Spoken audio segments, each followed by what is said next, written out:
Hey everybody, Rob here at etrailer.com. Today we're going to be taking a look at the Blue Ox base plate kit with fixed arms on our 2003 Jeep Wrangler. Now our Blue Ox base plate kit is going to provide us a solid attachment point so that we can flat tow it behind our motorhome. It's going to spread that towing force evenly across the front. You can see that the arm here is going to spread that force out so we're not putting too much strain and stress on our front suspension. Now the benefit to having a fixed arm system like this one here is the fact that we're not going to have any chance of losing it. So the ones that have the removable arms, they do have a nice look to them, but again, you can lose those arms and then we're not going to be able to tow our Jeep. This way, they're permanently affixed to the base plate. There's no chance of losing them, but the downside is, as you can see, they're pretty close to shin height on your leg, depending on how tall you are. And if you're doing any kind of work in the engine bay of your Jeep or anything up front here, you do want to watch these because they can take a toll on your legs. Now the arms here are going to be compatible with most Blue Ox tow bars, though especially the ones that have that triple lug design that go in like this. But they're also going to be compatible with Roadmaster tow bars with an adapter that is sold separately, and they are going to be compatible with Curt tow bars because the Curt tow bars fit most of Blue Ox base plates and just slide right in between the arms. Now I like where they put the safety chain attachment points because they are on the outside. We're not going to have to worry about any kind of interference from our tow bar. So we just easily hook on our safety chains and they'll be towards the outside. So again, no worrying about interference of hooking them in or taking them off. Another thing I like about the base plate is they do give us a spot to mount our electrical plug. Now keep in mind the socket and the wiring itself doesn't come with the base plate, but the two prongs coming off the center here are attached to the base plate, so it just makes it really easy to mount up your electrical components. Now one thing I do want to mention, and it's kind of important, is going to be the height of our attachment point. Now a few different things can affect that if you have different size tires or wheels on your Jeep, but the base plate attachment point here on our Jeep is right at about 16.5 inches. So you want to take that measurement and compare it to how tall the hitch is on your motorhome so we can have a nice flat level towing setup. Now the base plate is definitely something you can do at your house, in your driveway, or your garage. The installation is not complicated at all. I do recommend having an extra set of hands because we do need to loosen or remove temporarily some factory components and have them supported while we get our base plate in place. So that extra set of hands definitely helps out. And again, it's not complicated, but there are some things that just kind of have to take your time, have a little bit of patience, and it's more of a technique type of thing, especially on the passenger side, getting the handle nuts in place. But really, there's only about 7 or 8 bolts that hold the entire thing on, and there's no welding required. In fact, let's go ahead and bring them to the shop, and we'll go through the installation process together. To begin our installation, we actually want to get a few items ready before we start doing anything to the Jeep.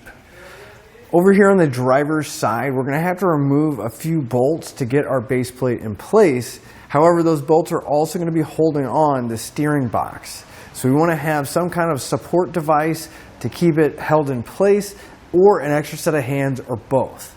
Another thing you want to have ready is the base plate and a few sets of clamps, because over on the passenger side, we're going to have to clamp everything up.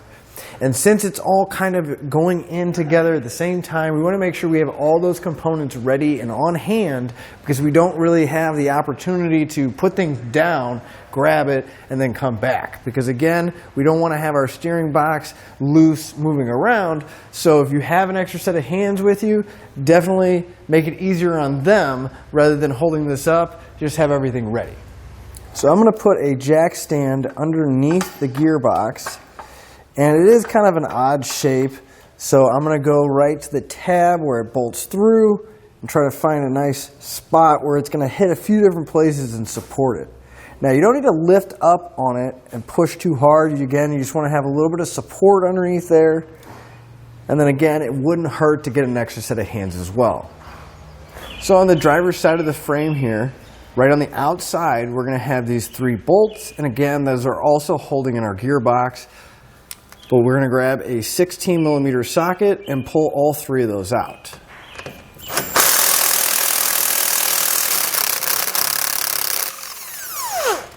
Now you do want to hold on to these because we are going to reuse those.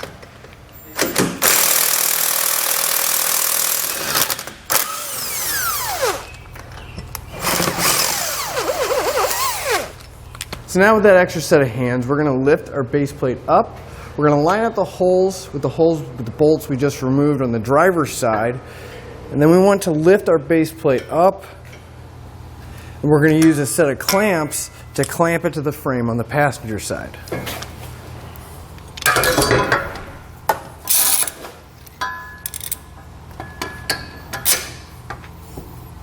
You just want to make sure your base plate, again, is supported. It's not going to be moving around too much. And once you get the driver's side lined up, you want to get your bolts in. It'll help support the base plate. Then we can very carefully get our gearbox lined up to where it'll match up with those bolts again. You may kind of have to play with the jack or move it by hand just a little bit. But then we're just going to thread the bolts back into the gearbox and tighten everything down. Now I'm going to make sure to get my bolts started by hand using a hand tool rather than driving them in with an impact, so I can make sure that they're threading into the gearbox properly and we don't strip them out or cross thread them. And it's also a good idea to turn on the bolt a few times, go to the other one, and kind of alternate between all three of them while we draw that gearbox back in. It's not going at a weird angle.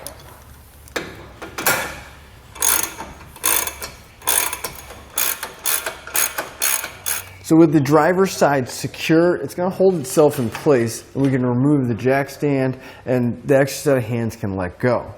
However, we need to drill out the holes on the passenger side, and the clamp may be in the way depending on how you clamped it down. So what I'm going to do is I'm going to put a jack stand underneath the passenger side. And just again, you don't need to push up real hard, but we want to have a little bit of support underneath there. So if we need to, we can remove the clamp and use the base plate as a template to drill out the holes. Now over on the passenger side, if we look on the inside of the frame where our base plate is, we're going to have 2 attachment points as well as 2 on the bottom. We need to drill these holes out, so we're going to use our hitch as a template. Now I'm going to start with somewhat of a small drill bit just to get a pilot hole. That's just going to help drill out the hole a little bit easier, so we won't have to use the full-size drill bit to try to drill it out. Just a little bit easier, take less material away. So I'm going to go ahead and drill out the pilot hole in all 4 locations, and then we'll come back with the final size of a 13/32.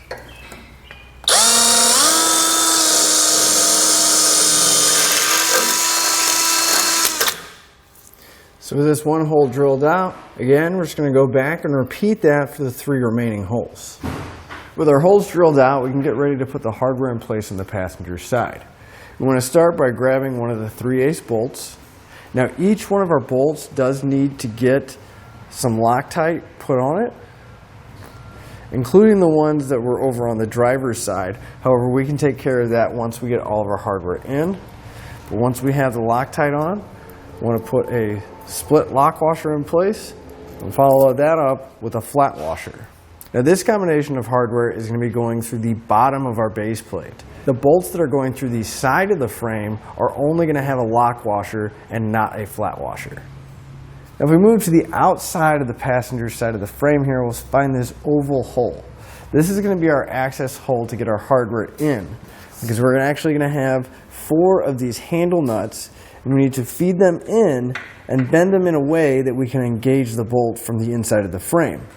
So I'm going to start with the bolts on the bottom and probably the furthest one away from the access hole, so I can have a little bit of range to get the rest of them in.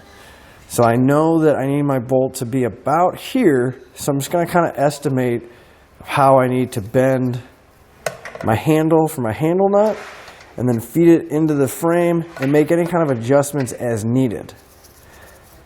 I will let you know it is kind of a feel. You just have to kind of bend the hardware until you can get it to where you need to get it at. And usually you can take your bolt, come in, and again, it's more of a feel to try to see where it's lined up. Just going to have to take a few bends and get your handle nut into the position till we can get our bolt to thread through, going through the base plate into the handle nut. So So once all the hardware is in place on the passenger side, we can remove the support. We want to make sure we torque all the hardware down to the specified amount in the instructions. So I'll come back with a 9/16 socket. I'm going to torque all 4 of these bolts down over here before I break off the handles on the handle nuts.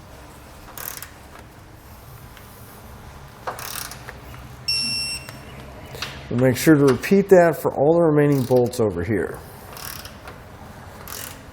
Now obviously we can't leave these hanging out, and really not a good idea just to bend them over either. So what I like to do is I'll grab a pair of tin snips, really any kind of pliers you have. We'll bend all of them out of the way except for the one we're working with. I'm going to grab it pretty tight, and then we should be able to just start bending it back and forth while we're applying pressure with the pliers.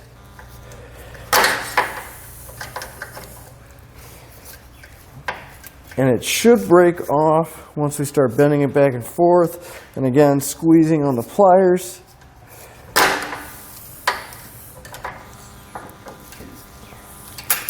And we don't have to cut it all the way, we can just bend it, and then if you want, you can go ahead and push all the excess into the frame so we don't have anything sharp sticking out. So let's go ahead and do that for the remaining handle nuts that are sticking out of the frame. I do want to bring our attention back to the driver's side. Now this is already in place, but I would like to put Loctite on the bolts. So I'm going to take them out one at a time. That way I don't have to worry about my gearbox moving or the base plate moving. But we'll remove them, put some Loctite on them, and then put them back in place one at a time.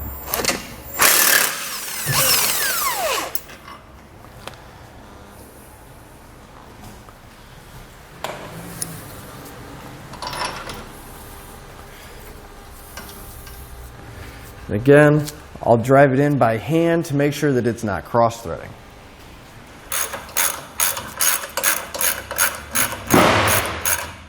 Then we'll make sure to come back with a 16mm socket and torque down the 3 bolts on the passenger side as well.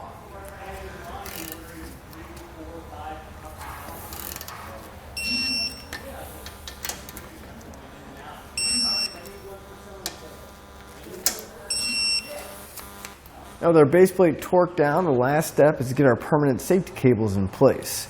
Now we're going to have 2 safety cables, one for each side, along with 2 convenience links for each side.